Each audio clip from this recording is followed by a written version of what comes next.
The 20,000 online scholarships program, which is being offered by the government through the Guyana Online Academy of Learning, GOAL, was on Friday taken to the village of Riseless on the east coast of Demerara by Minister of Tourism, Industry and Commerce, Honorable Onij Walron.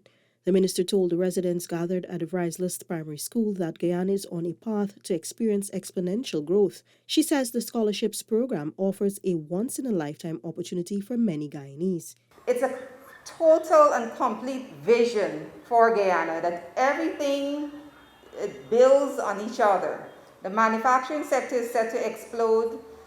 We are now, even as Guyana, we are accustomed to small scale farming.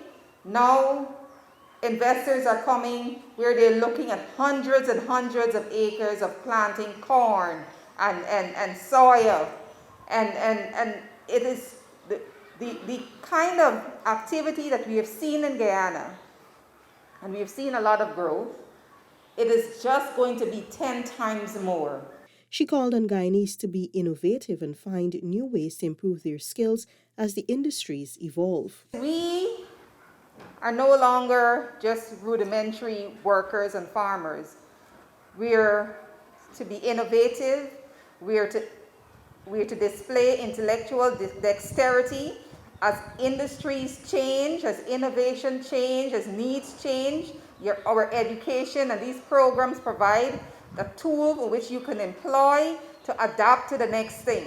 Meanwhile, the Assistant Director of Youth at the Ministry of Culture, Youth and Sport, Mrs. Suresh Singh, urged the residents to take advantage of the opportunity to improve themselves academically. The 20,000 scholarship program